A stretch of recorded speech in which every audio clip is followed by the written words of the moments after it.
Hi everyone. Today's topic is how diet and inflammation impact your whole body. So let's first of all let's talk about inflammation. And when you look at inflammation, the key things is that it can express in different tissues, and we'll talk about how inflammation gets triggered, what happens to our anti-inflammatory system as we age, as we get older, how different healthcare conditions impact or inflammation, and then how diet plays a role in this whole thing. And the key concept is that inflammation is normally a process we use to destroy pathogens or get rid of cells, right? So inflammation is a mechanism where we destroy a pathogen, or if we have cells that are no longer working, we use our immune system to destroy them so we can have space and room for new immune cells, new tissue cells. Now, the key thing with inflammation, and one of the first questions to ask is how do you know if you're inflamed? Well, one of the things you'll know if you're inflamed is that if it's what we call systemic inflammation, where the inflammation is throughout your whole body, that pretty much every major system in your body may have some degree of symptoms. So let's start with the brain. When you're inflamed, one of the things that happens is you will notice that you will have brain fog. You can't really think clearly, you can't focus, you can't concentrate. And one of the things that happens when your body has this inflammatory cascade and inflammation is happening is the inflammatory mediators activate cells in the brain called glia cells. And then glia cells churn on an inflammatory response in the brain. So when that happens, the speed of how nerves fire slows down, and that can really slow down your brain. So basically, when your whole body's inflamed, at the brain level, what you really notice is that your brain is just much slower. And there could be days where your brain function isn't as good as other days. There's days you're not as sharp as other days. And one of the reasons that can happen is from inflammation. So we know that takes place as far as basically slowing down our brain. Now, another thing that happens when we have systemic inflammation is we have an impact in our energy powerhouse, mitochondria in our cells. And each one of our cells has a factory where we make energy called ATP. And there's a process called mitochondrial oxidative phosphorylation or uncoupling where we produce energy. Now, these mitochondrial pathways can, as we say, uncouple when there's inflammation, and they become less efficient. So another key thing that happens when the whole body is inflamed is that a person will get really, really tired, right? So brain fog and then fatigue is really common. And this can also impact specific tissues. So if it impacts muscles and mitochondria in muscles, it's really common just to feel like a heavy arm, a heavy leg, just feel like your muscles don't move. You may have a hard time recovering. So those are like the main clinical presentations of systemic inflammation. Now, if there's inflammation in the gut, in the gastrointestinal tract, you could have severe bloating and distension and feel those types of reactions. So it can have inflammation in your blood vessels, which can injure blood vessels. You may not have any symptoms, but that's part of the process. And overall, when your body is chronically inflamed, it does speed up brain degeneration, joint degeneration, promotes chronic diseases. It's just not the best thing. So if you're always tired, fatigued, your brain is slower, your muscles hurt, that could be a sign that you just have some degree of systemic inflammation. Now, the other key thing about inflammation is that inflammation puts fuel in the fire wherever there are injured cells or where there's already some fire. So, for example, if you had torn your lumbar disc, you had a disc injury or herniation, when you get inflamed, it might go right to your back. Someone else may have had a traumatic brain injury, and they've injured, let's say, their frontal lobe, and when they get inflamed, they lose focus and attention and concentration. Someone else may have had injury to the brain in a different area, maybe their cerebellum, and they get inflammation, they get dizziness or vertigo or whatever the case may be. Someone may be suffering from degeneration in their hand from injuries, some kind of arthritis. So when they get inflammation, it just goes right to where that injury is. And if you have that, even though it sounds terrible, it does give you a clue that your body's inflamed. So if you have an injury that gets activated, it's a clue that there is something triggering that response. And for some people, like making a drastic change to their diet makes a huge impact on those types of symptoms. So they kind of have an early signaling system that their body's inflamed because they actually feel it wherever their past injuries have been. Now, when you're looking at this whole systemic inflammation part of it, it's really a battle that we all have to deal with as we all get older, and some people end up with conditions that turn on the immune system very aggressively that really then promote this chronic systemic inflammatory response. Now, when you're looking at what causes inflammation, right? So why do we get? So first of all, you should know that your inflammatory or anti-inflammatory system that fights inflammation starts to decline as you get older. So just age alone, for many of us, is going to start to decline our ability to deal with inflammation. So as we get older, we get more inflamed, and sometimes what we call aging and just not feeling good and not be able to recover and body hurts all the time and can't think and can't focus is really just based on the inflammatory system being activated without enough counteractive anti-inflammatory mechanisms. So when you're looking at inflammation, the next question to ask is, okay, so I feel awful if I have inflammation, my brain slows down, my body hurts, wherever there's injury, it gets worse. And if it's in the GI tract, you could have breakdown of your tight junction, you get bloating and distension and all the things that go along with that as well. So if you're systemically inflamed, then they go, well, what causes inflammation? So there's two main causes for inflammation. One is an imbalance of free radicals versus antioxidants. And when we say antioxidants, your body makes its own antioxidants, and then you can also eat foods that are high in antioxidants, right? Some people supplement with various antioxidants, but if your body is having more free radical production than antioxidants, then you can definitely have a higher degree of inflammation. So let's talk about that for a second. So a free radical, what's a free radical? A free radical is basically a molecule that's going to oxidize or accept an electron. So think of it this way. There are some chemicals that are free radicals that will basically change your other cells. They'll take an electron from another cell, and that'll cause those molecules. They take an electron from a molecule, and when they take a molecule from that cell gets destroyed. So things that are free radicals are things that are harmful to us, right? And one of the things that makes them harmful to us is because they impact our molecules. So formaldehyde or benzene or chemicals in the environment, toxic poisons, those things are all classified as dangerous for us or carcinogenic because they're high in free radicals, right? And these free radicals are unstable molecules that have to take an electron, and this then causes tissue destruction.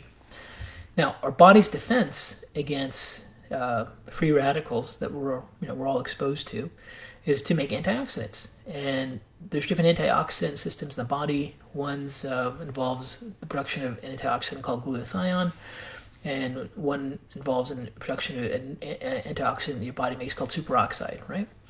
And one of the things we know is just that aging alone declines the activity of the enzymes that make our own body's natural antioxidants. So that's a key thing, that we can have decreased production of antioxidants. So as we get older, we become much, much more sensitive to free radicals. Now, free radicals could just be environmental. Free radicals could be pesticides, chemicals in food. Free radicals could be in your home. Maybe you have lots of chemicals in your home. But the point is, or you maybe start to become sensitive to like car exhaust or cigarette smoke or something, or you may feel worse when you're around those things. So those are that's the basic concept of one main mechanism of inflammation. So one main mechanism of inflammation is you get exposed to free radicals, and do you have the ability to have enough antioxidants to deal with it? And the way antioxidants work is these free radicals are trying to manipulate electrons, and what the antioxidant does is just takes the bullet so your cells don't get injured, right? So instead of a free radical going through and, let's say, damaging your joint or damaging your brain or damaging another tissue in your body, an antioxidant comes in and then stabilizes that free radical molecule, so it can no longer injure cells, and then your tissues are protected. Now, if you don't have enough antioxidants, those free radicals destroy the tissues, and then those injured cells then activate your immune system to destroy them, and that triggers the whole inflammatory response.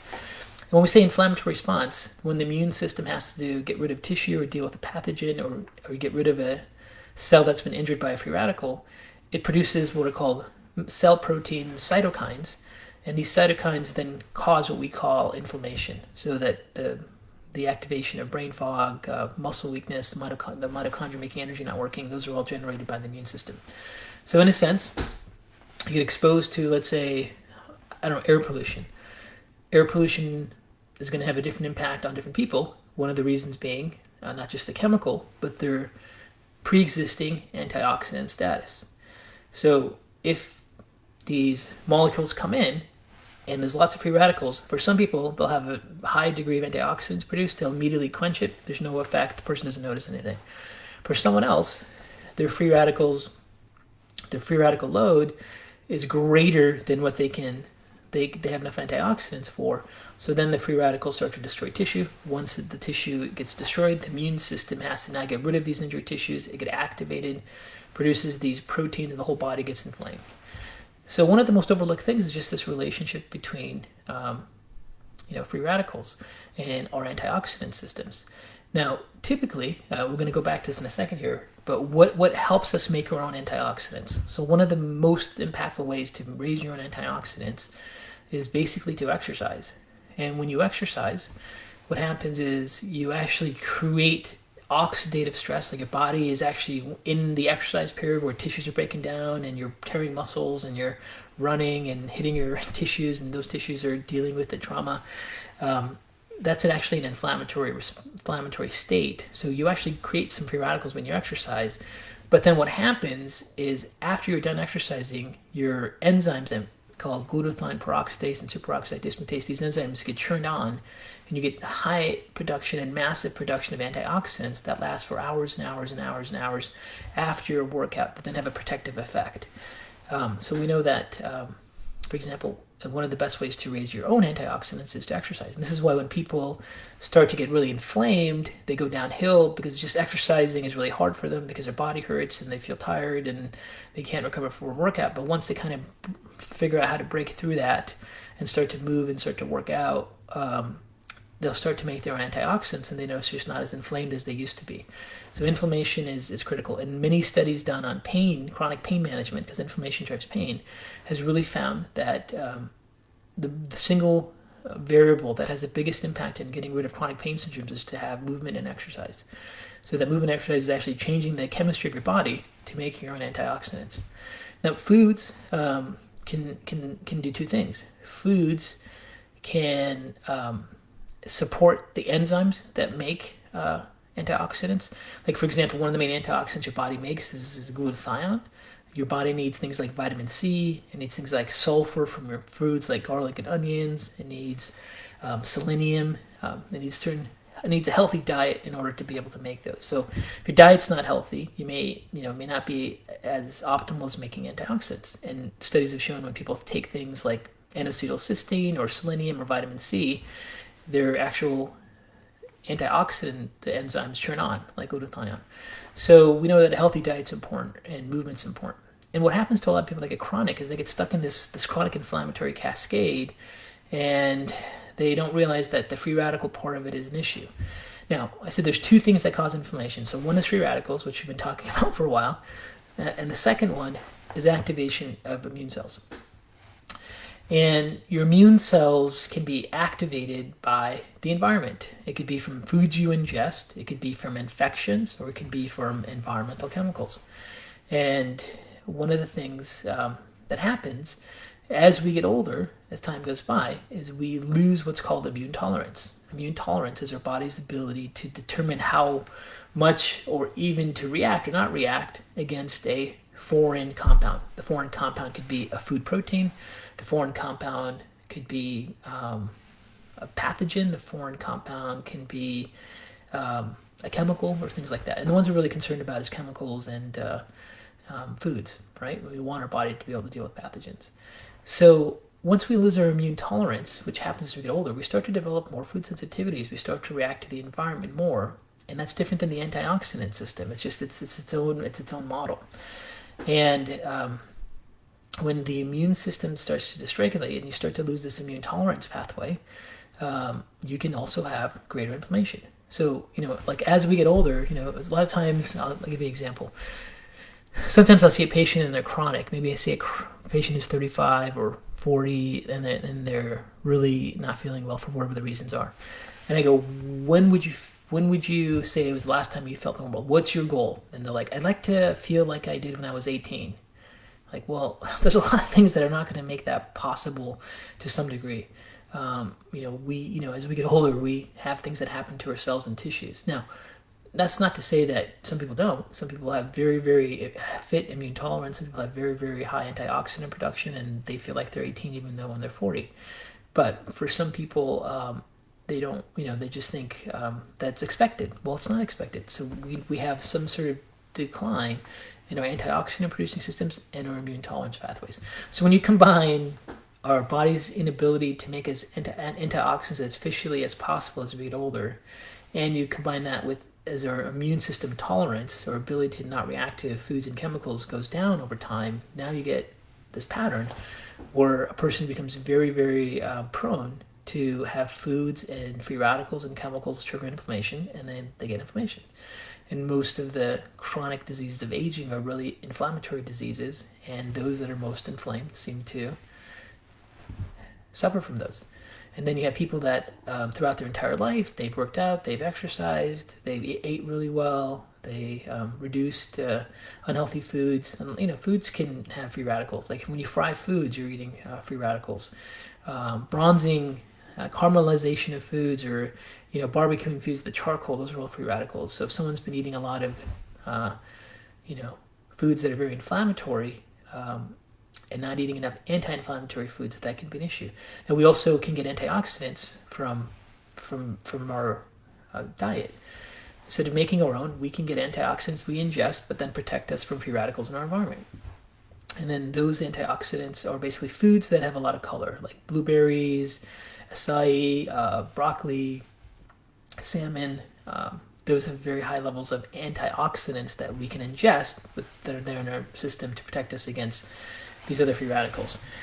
So, when we go back to the topic, how diet and inflammation impact your whole body, let me kind of just recap really quick, just to make things simple. Diet and inflammation impact the whole body by two mechanisms. One of them is you have greater pro-oxidants and antioxidants, and number two is you start to lose your immune tolerance, and so then you start reacting to the environment and chemicals from an immune cell perspective, not from a free radical perspective. So it's not uncommon to see these things change. Now, as someone that gets older, all of us as we get older, we can really try to optimize, first of all, our antioxidant strategies. So optimizing your antioxidant strategies would be number one. Like studies clearly show that exercise and movement make a difference. So if you exercise regularly, you'll have a higher production of antioxidants. And once you get in that routine, then you start to develop those on your own. When you become sedentary, you produce less antioxidants.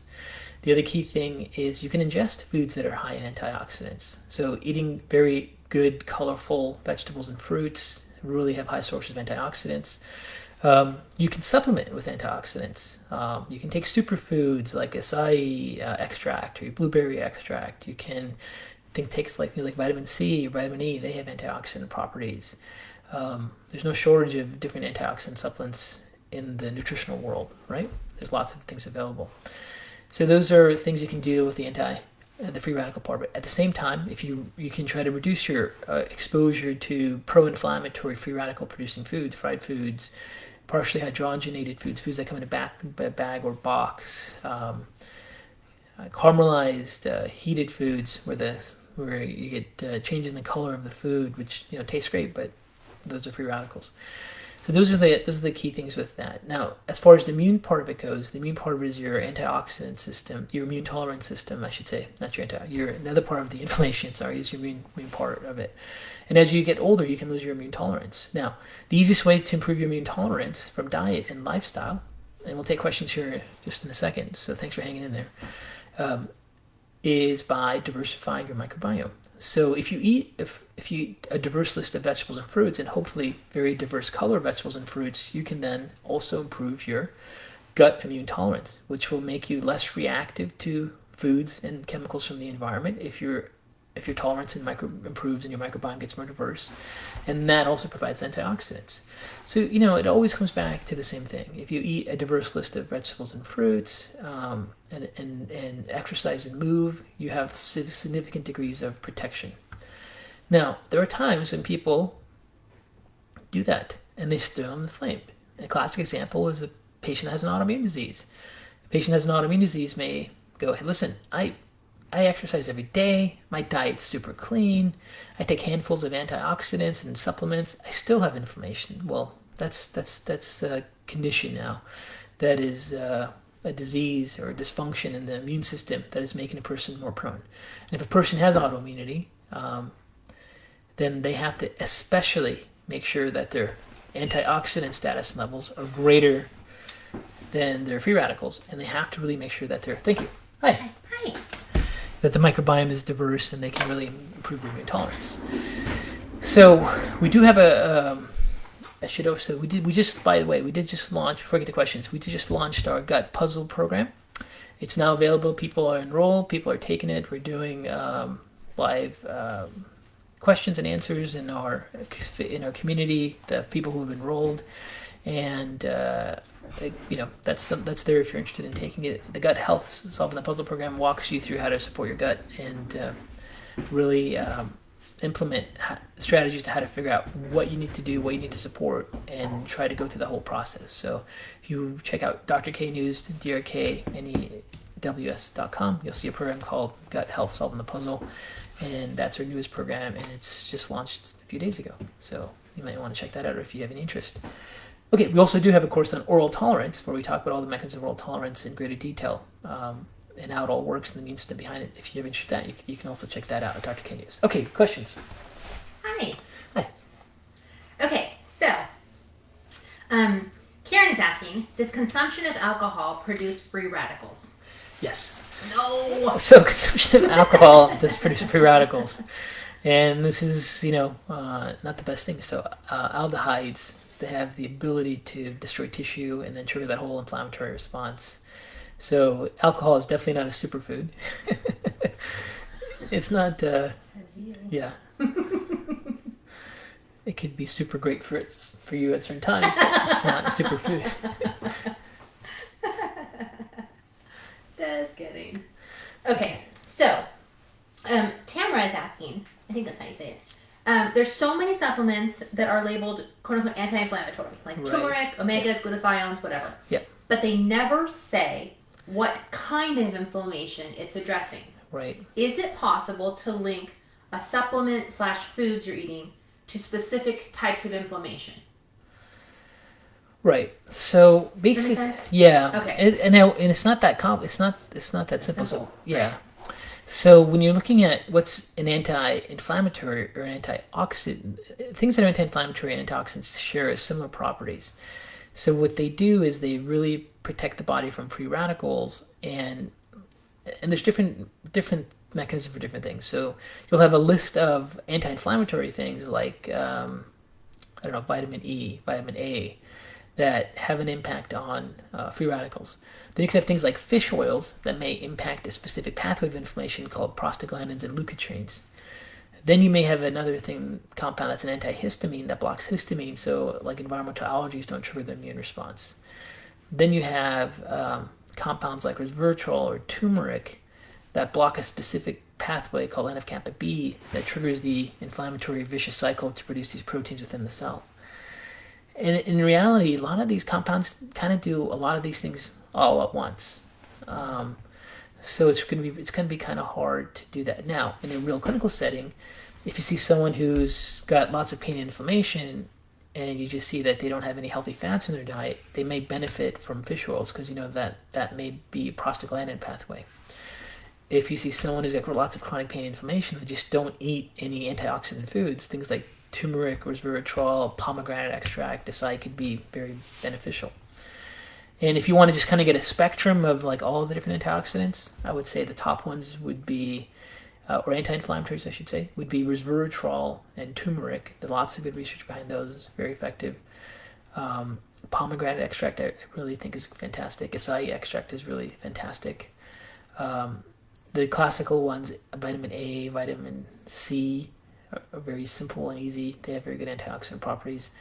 And then if you can find liposomal glutathione, which is like an easily absorbable form of glutathione, that would be a really good way to support your antioxidants. So I understand what you're saying, but the frustration of showing which that pathway you want. You're just a very intelligent consumer that most nutritional manufacturers don't really think about. Okay. Leah's asking, do you consider CRP on a full blood count a good starting point to look for systemic inflammation? And what number do you consider acceptable? Right. So for those of you guys that aren't familiar with it, there's a blood biomarker, like it's ordered on routine blood tests, called C-reactive protein. And C-reactive protein is a protein that's synthesized in the liver. And remember I told you when you have an immune response, these immune cells release cytokines, these proteins that then trigger the immune response. Those cytokines end up in the liver and they get metabolized to a protein called C-reactive protein.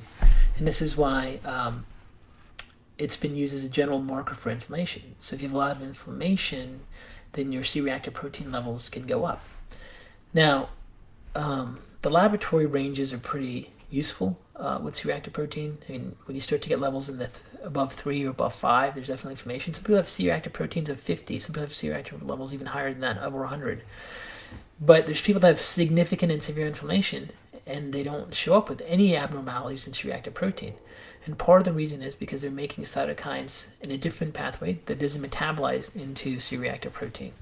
So C-reactive protein isn't a measurement for all inflammation. However, if you have a high C-reactive protein, let's say your C-reactive protein levels are 9, you can use that as a baseline to see if your inflammation is going down. Now, typically, when you see your C-reactive proteins really high, let's say above 5 or 6, there's some kind of usually inflammatory condition. It could be an infection, it could be an autoimmune disease, it could be, anything really that's triggering your immune response that's chronic. So you really want to try to identify it. But don't let C-reactive protein be your only biomarker because not all inflammatory pathways will increase production of CRP. Okay, Kami is asking, in your book, Why Do I Still Have Thyroid Symptoms?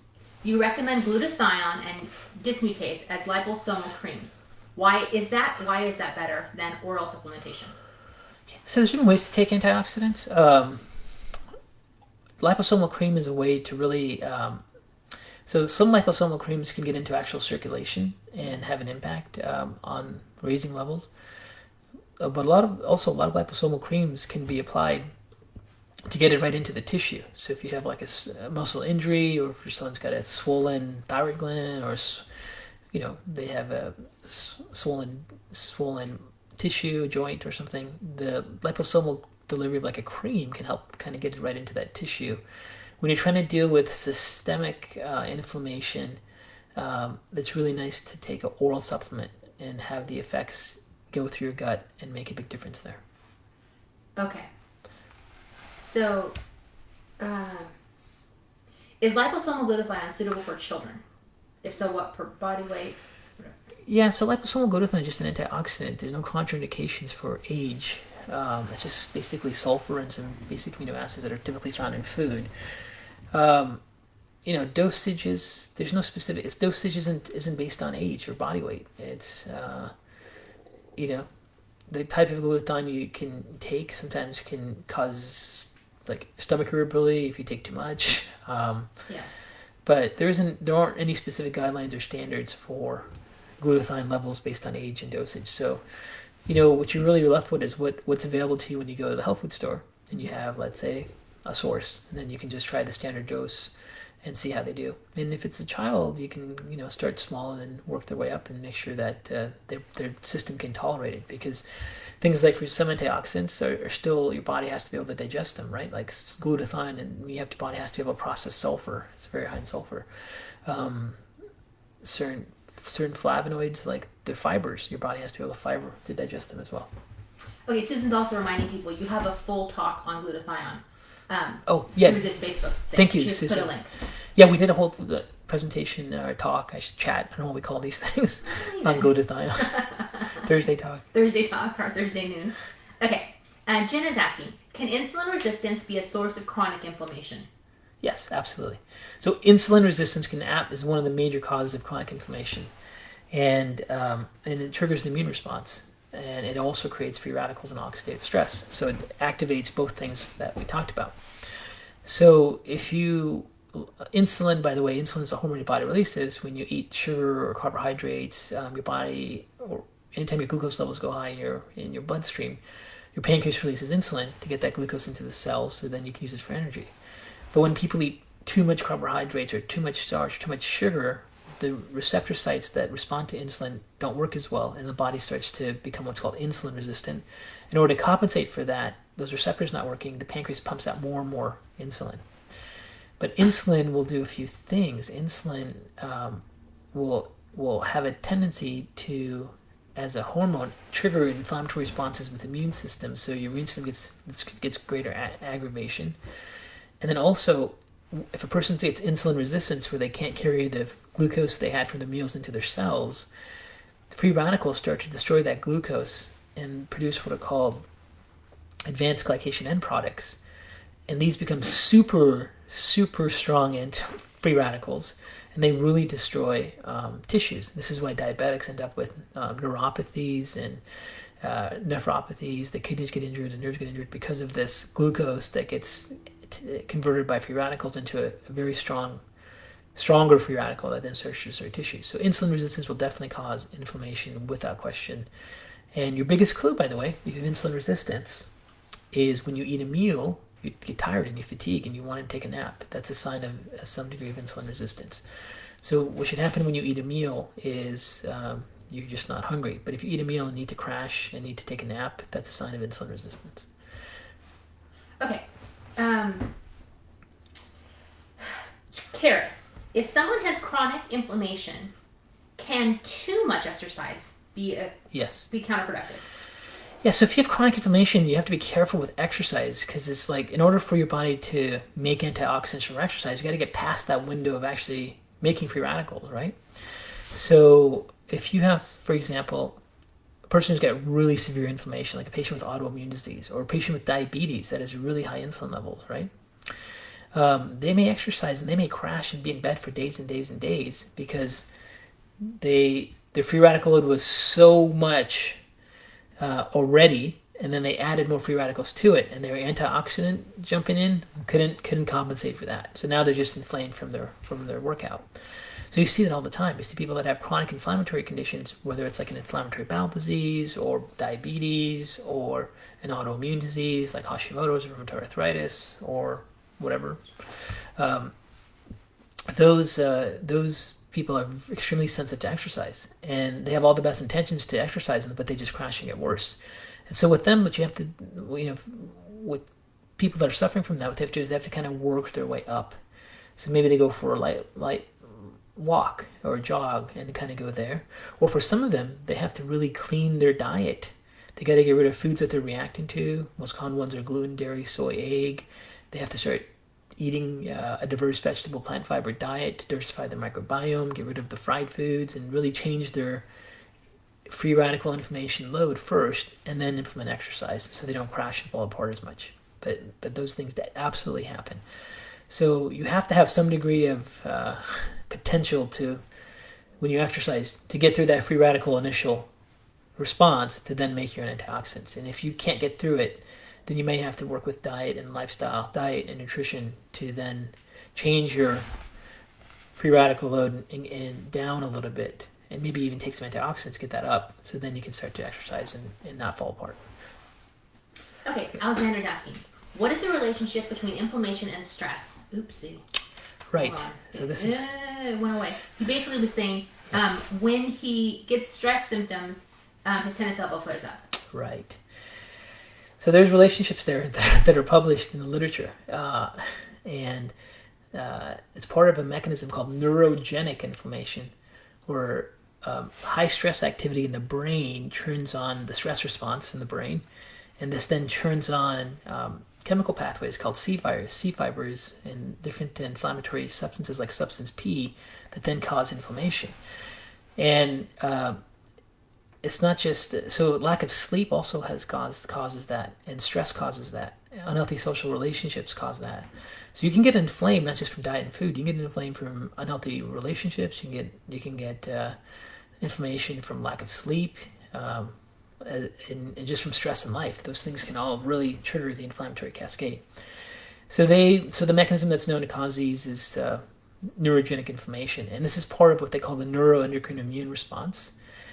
Neuro being brain, like your cognition, your thoughts. Your brain needs to have sleep for this system to work.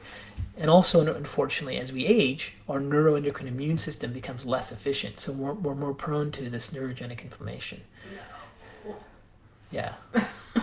So, that's the key thing. As we get older, as we all get older, you have to really make sure you focus on improving your gut. Absolutely. And improve your microbiome diversity and really eat a lot of antioxidants. Your body's not making as much as they used to. It's really important to get some type of physical activity in. It's really important. Now, sleep really matters.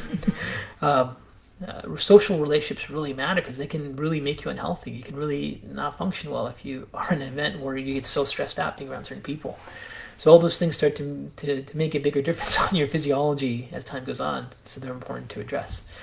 So thank you for bringing that up. Yeah, you can definitely have neuroendocrine immune responses to as a trigger for inflammation. These are all under the field of neurogenic inflammation, and it's basically stress or sleep, and healthy social relationships can all do that. Yeah, that's really stuff. And that's important too, because you could have someone who's really inflamed and going, I don't have any more foods to cut out. Right. I'm taking handfuls and bags of supplements. And you go, well, what else is going on? I hate my job. I hate my spouse. I hate my... I'm not getting enough sleep. Yeah. I hate my everything. And then like, well, that's going to cause, inflammation from a different mechanism. Right, exactly. Okay, so then Vera's asking, what are markers of neurogenic inflammation? Is there any way to measure them? Measure them. There's no laboratory test to measure neurogenic inflammation commercially, like you as a patient walk in and do it. These are all done in research labs with specific tissue cultures and cells. So you can't just like go to your doctor and go, I want to get my neurogenic inflammation system checked. We don't have the ability to do that. Okay. Yeah. Okay. So Ginny's asking, can turmeric be helpful for dampening inflammation no matter the source of the inflammation? Like, is it just a good general overall inflammatory dampener? Turmeric.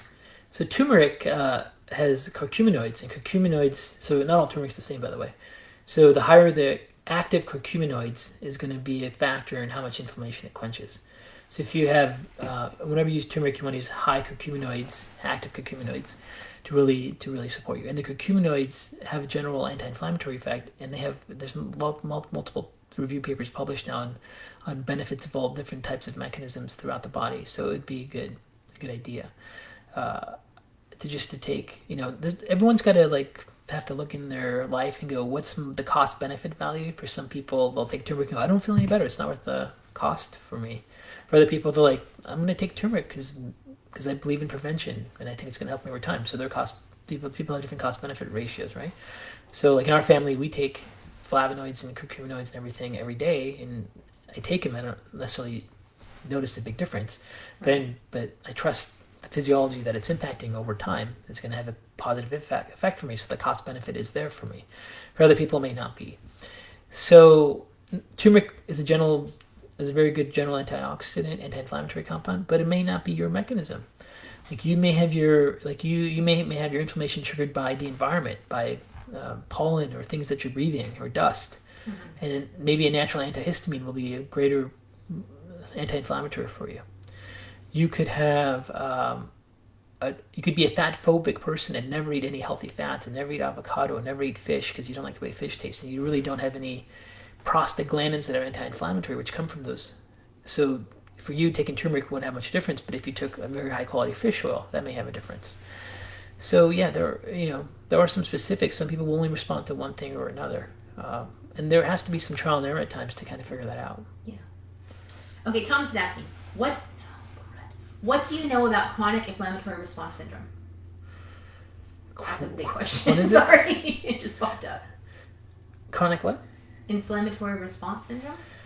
I mean, You know what that it's is? just the underlying immune system is already activated by some trigger, and they don't know what to call it, so they call it a syndrome. A lot of people would fall underneath that category, to be honest with you. It's just basically a non-obvious form of chronic inflammatory triggers that are making the immune system overactivated, and it goes back to: is it environmental? Is it allergies? Is it sensitivities? Is it lack of antioxidants? Is it loss of immune tolerance? You kind of have to go through that thought process to manage it. Okay. Evelyn is asking, as I have heavy metals, is it still okay to take glutathione? Well, let me tell you, everyone's got heavy metals. You're Yeah. not alone. If you get tested, most people, they're going to have heavy metals. So glutathione is not a problem for people that have heavy metals. As a matter of fact, glutathione can protect your tissues from the free radical part of heavy metals. And then glutathione has actually been shown to have some natural chelation properties where it can maybe bind and help eliminate some of those chemicals out of the body. Some of these have been done in animal studies. So glutathione is not contraindicated if you have heavy metals. It's actually, if you have any kind of environmental load and you want to decrease the exposure in your cells with the free radical perspective, you should take antioxidants, and glutathione is a great one. Okay. Debbie, do you see loss of tolerance happening with breast implants? So Loss of oral tolerance. yeah, so loss of tolerance can happen from, well, here's the thing: not everyone who's going to get breast implants is going to get sick, and not everyone who is exposed to a chemical is going to have a reaction. So there's different things that cause loss of immune tolerance, and for those, by the way, that have already lost their immune tolerance, they may be the ones that really react to a breast implant, or really react to bad air quality day or something like that, right? But you can lose your immune tolerance for lots of different mechanisms. It could be chronically exposed chemicals can dysregulate your immune cells. You can have inflammatory diet that breaks your tight junctions. You can have various things that disrupt what are called regulatory T cells. We don't really know all the different triggers that cause someone to lose immune tolerance, but implants themselves shouldn't cause you to lose tolerance to some degree. However, for some people, they're extremely sensitive to the chemicals in implants, and they don't have enough antioxidant reserves, and that can start to break down barriers. So it's possible that it can play a role, but it's not directly linked that if you get implants, you're going to lose tolerance, right? You may lose tolerance because your immune system is not healthy enough, your antioxidants is already not there, and then that increased chemical load, adds another factor into the overall load you have that then may tip a person over the edge. Okay, I don't really understand this. Maybe you will. Okay. Trita's asking. Some say taking supplemental glutathione messes up with the natural body, the natural process of glutathione. No, I don't know what that means. Is taking natural glutathione antioxidants not going to interfere with your own body's ability to make it? It's not how this works. Okay. Yeah. I know people say so you shouldn't take it. No, you should take it. Okay. I don't know. Yeah. Sorry. No, it's not going to. That's not how these enzymes work. Okay. I shouldn't ask this someone. Okay. Sorry. Antoinette is asking, will the gut puzzle program help? Can it help with SIBO? So in the gut puzzle program, we actually have a whole section on small intestinal bacterial overgrowth and SIBO, and talk about diet, nutrition, lifestyle. Will it impact you with SIBO? I have no idea. Some SIBO cases are chronic injury to the nerve plexus. It's not about fixing it. It's just about how to function best with it. Sometimes SIBO is secondary to something like hypochlorhydria. That's an easy fix.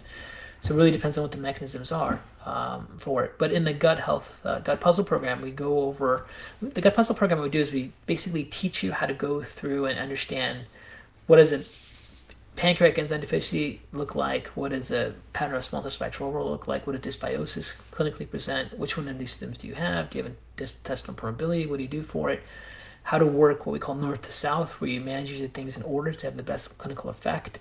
And then we put you through, we have cookbooks and workbooks and different things to really help you through the whole process so you can understand the big picture.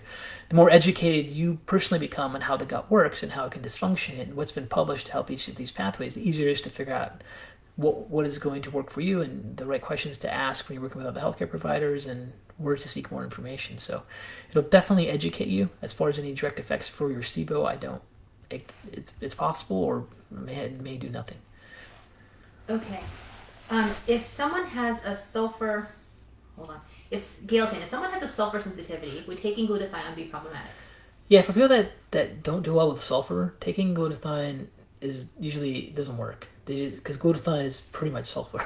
The majority of the glutathione compound is sulfur. So if you're sulfur sensitive, you're probably better off using different antioxidants. You can use grapeseed extract, green tea extract, acai, whatever. They're all going to be beneficial. So someone is saying, what if I can't have fermented foods when so much info says it's what you need for gut health? Yeah, I mean, you have to listen to your body. Some people cannot handle certain fermented foods. And the issue with a lot of people that have fermented food issues is that they just may not be able to handle a big load at once. So, like, they have to start very slow, or the microbiome is just not able to handle it. So you have to, as we say, work north to south. You may have to improve digestion first. You may have to slowly start to make changes in the microbiome. So you're actually able to tolerate fermented foods. Like, if you can't tolerate fermented foods, that's a really bad sign. That means you're probably have, I would only guess, some significant degree of dysbiosis where you can't handle a fiber load into your system. So you got to figure that out. Okay. Owen, what is the relationship between cortisol levels, inflammation, and the health of the gut? Wow. That's an easy one. Where's the relationship between cortisol levels, Yeah. which body releases under stress responses, okay? Right. Yeah? Crud. Oh, you lost it? Yeah, it went away. Hold on, I'll think of it again. Well, cortisol... Inflammation and the health of the gut. Inflammation and health of the gut, okay. Yeah. So cortisol, it has a bidirectional effect on its impact on inflammation and health of the gut. So cortisol, in the initial stages of its release, like when you have an acute stress, is anti-inflammatory. It has an anti-inflammatory effect, calms everything down, right? That's when people have like a joint injury, they get a cortisone shot, it could immediately dampen the inflammation. That's different than long-term chronic cortisol. So long-term chronic cortisol is gonna really affect the body differently. So this is the difference between like acute responsive stress that you need to release cortisol versus chronic unhealthy stress that causes the cortisol levels to stay elevated. And chronic unhealthy cortisol levels will put the body into what's called a catabolic state. So you're usually, anabolic state, your body can recover, you can build muscle, you can grow, you can regenerate. Catabolic, your body's just breaking down and it can't recover very well. So when people have high cortisol levels, they get into a catabolic state, they can lose their barriers, they can lose their lung barrier, they can lose their blood-brain barrier, they can lose their gut barrier. So now proteins controlling their immune response really promote inflammation. So when you look at cortisol, in the acute stages, it's beneficial for inflammation and even the health of your gut. In chronic cortisol states, it can have this catabolic effect, which can then really disrupt your barriers and really promote some inflammatory responses. Okay. Yes. Question. Uh-oh. There's an apple cider vinegar test I need to go to, but I gotta find it. Okay. What about histamine being increased by fermented foods, especially with someone with... Yeah, we did it. I'm sorry, go ahead. Has DAO, SMP. Sorry. Listen, if you have a real true DAO issue and you can't handle histamine, you have histamine intolerant mast cell activation syndrome, then you may not be able to handle fermented foods. A real true one. Right, a real true one. Like you really have that confirmed. But there's the antihistamine diet has become a really trendy diet, and it's really having people avoid foods that are really healthy for them, like fermented foods, because they think anyone that has lots of food sensitivities must have this, must reduce their histamine levels. We did another talk on mast cell activation syndrome, histamine, where we went into all the details behind that. But if you actually truly have DAO enzyme inability to deal with histamines, then certain fermented foods will be difficult for you to tolerate. If it's not that, then you got to really look at the microbiome.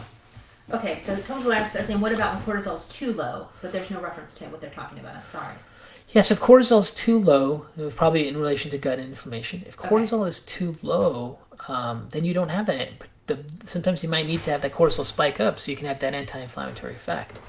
So you can also see people that have chronic pain inflammation disorders where they just don't have any cortisol reserves anymore. So, again, cortisol should be able to spike up when there needs to be an anti-inflammatory effect and just burst out, and that really calms everything down. So if you're flatline and you can't really raise your cortisol, you won't be able to, you may have some inability to adapt or deal with stress, right? Inflammation, I should say. So you're going to have this balance of cortisol. You need to be able to produce it when you need to. So if you're flat line, that's not good. And then if it's high all the time, then that puts you in a catabolic state, which is also not good. So it's got to be, again, balanced, right? Okay, so Susan's asking, on the apple cider vinegar challenge ebook, Dr. Kharrazian says if you are unsure whether you have a high or low stomach acid, ask your healthcare provider to run a lab test to measure your stomach acid levels. Which lab test does he recommend to determine this? Oh, that's a gastric Heidelberg test. That's a lab test. It's not many, you can find it out there. It's gastric Heidelberg test. Yeah. Say again. Gastric Heidelberg test. Okay.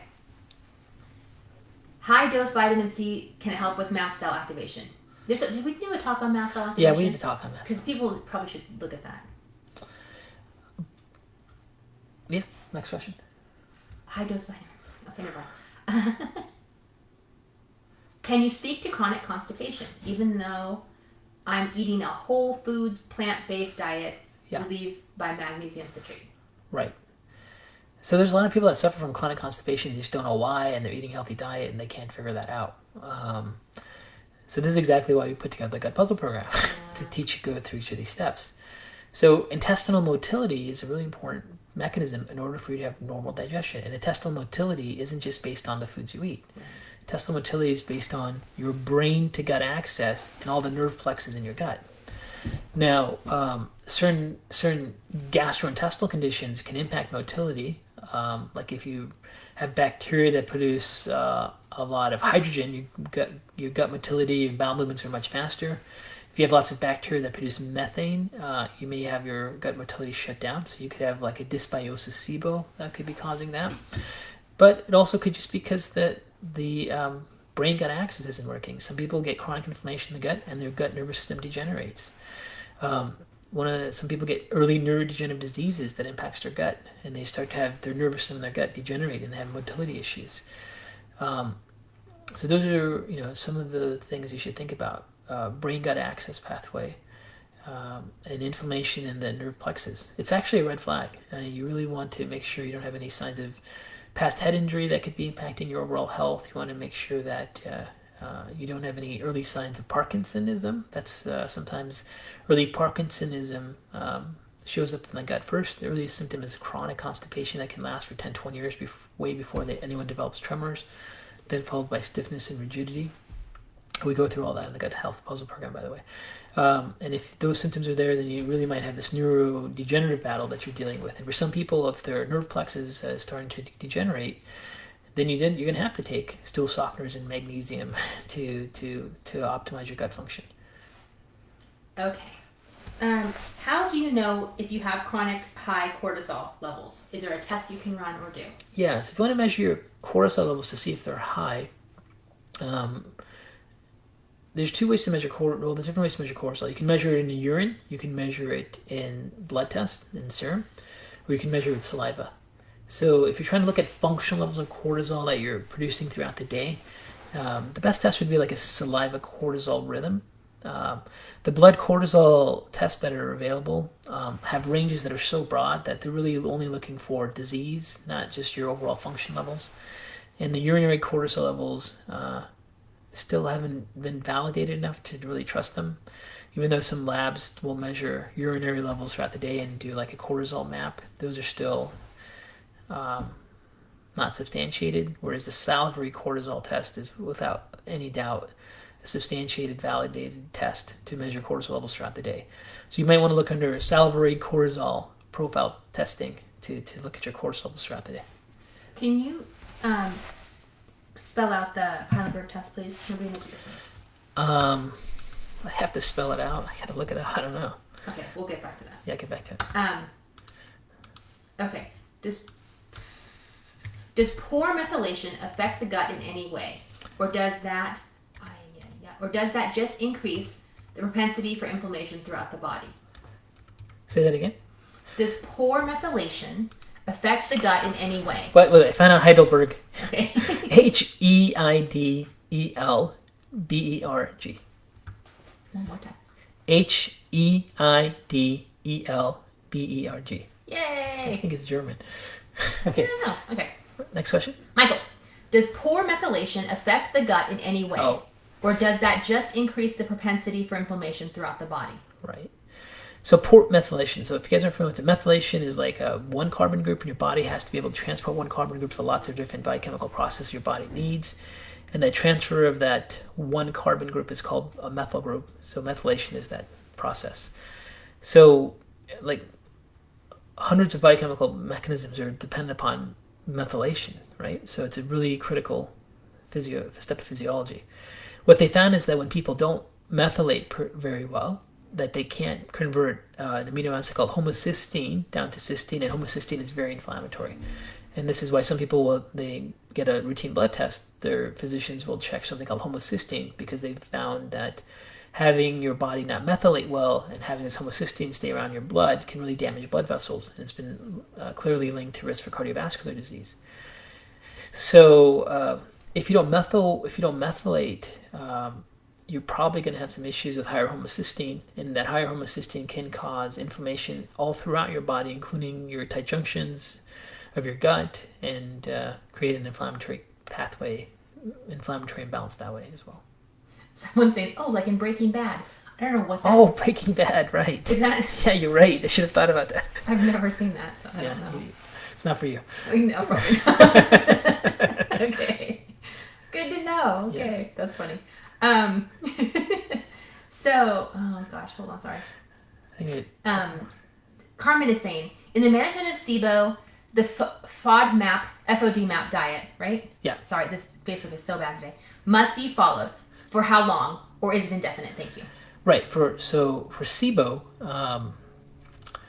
the FODMAP diet has to sometimes be indefinite. Depends what the mechanism of SIBO is. So if there's actually damage and injury to nerve plexus in the gut, then your body will let you know it's forever, because the minute you deviate from it, you're going to feel it. So for other people, there's other imbalances that may be causing SIBO. Like, for example, hypothyroidism has been shown to cause SIBO, and they get their hypothyroidism treated, and they no longer have to follow any kind of SIBO diet or guidelines. So it depends on the mechanism. But majority of people that have SIBO tend to have some injury to their nerve plexus, some degeneration there, and their body will tell them, like, you need to get off fructooligosaccharides and sugars and starches, or you're going to have some severe bloating and distension. And I think we did a talk just on SIBO recently, so that's also available. By the way, if you guys haven't follow us on Facebook, you'll get access to all the different talks we're doing. So, plus it helps us. We're trying to grow, and it would really appreciate if you can follow us on Facebook. So really quickly, Robin and Jamie are asking, yeah. What factors do you look at to distinguish between chronic gut infections like SIBO, autoimmune neurology, and can butyrate be negative for SIBO? That's all in the SIBO talk. Like, you go into depth. Yeah. I just want them to know that please go look at that, because it's a big topic. Yeah, that was a big question, but I know we answer all of it in the SIBO talk, not to, because I only have a couple minutes. Right. It just won't make sense. That's what I'm trying to say. Yeah. Please go to that. It's very easy. Okay, sorry. Sorry, the Breaking Bad comment just makes me laugh. I don't know what it is. I think. Okay. Good. One more question? Yeah. Can you speak a little bit? Oh my God. Sorry, the question was something like, can you speak a little bit about the antioxidant property of red meat? Antioxidant property of red meat. Yeah. Well,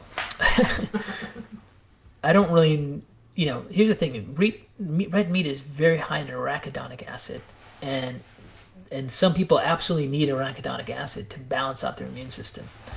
But for most people, and that could have an anti-inflammatory effect. For a lot of other people, arachidonic acid is going to promote inflammatory pathways. So there's a pathway for inflammation that produces what are called prostaglandins, and prostaglandins can be anti-inflammatory or pro-inflammatory. And arachidonic acid promotes the pro-inflammatory. So like if you're having someone that's just eating the standard American diet all the time, red meat will probably add to that arachidonic load. Maybe it's not significant at all, or maybe for some people it is significant and causes inflammation. And there's also high amounts of arachidonic acid in things like butter. But if you take someone who just doesn't have any butter or any fat or any animal products whatsoever, and they're just not getting enough arachidonic acid, sometimes getting a little bit of arachidonic acid from whatever the source may be can actually have an anti-inflammatory effect. So it's not going to be anti-inflammatory because of the nature of the substance in it, it's going to be anti-inflammatory based on if someone has a need for arachidonic acid, or more likely for most people it would be a pro-inflammatory food. Anyways. Okay, so one more, just a quick thing. Last so question. Joan is saying, figuring this stuff out is life-changing. It took me 8 years, but the fire alarm is finally turned off, and my life has never been better. I'm 61 and I feel like I'm 16. Never give up. Who's that? I just said Joan. Her name's Joan. Good job, Joan. Thank you for sharing I love that. it. I think that's fantastic. But it's also like, if they haven't registered for this program, like, it really does help figure out. It's complex. It's not just take this, you're better. It's figuring this stuff out. Yes, and in reality, people don't know this, but when you talk to people, everyone's dealing with something. Yeah, that's very true. Even today's a great example. As we get older and our antioxidant systems become less efficient and our neurogenic inflammatory pathways get more active and we lose our immune tolerance, we're just so prone to developing inflammation. It's like a lot of us just start thinking like we have to constantly put effort into trying to maintain our health, and sometimes things take over. But ultimately, there has to be some active effort put into those things to continue to function and feel better. So thanks again, Joan, for sharing your story. And please check out the new gut health puzzle program. What is it? Gut Health Solving the Puzzle program at Dr. K News. And please follow us on Facebook. And thank you all for joining me. And I hope you found something that was useful for you. Thank you so much.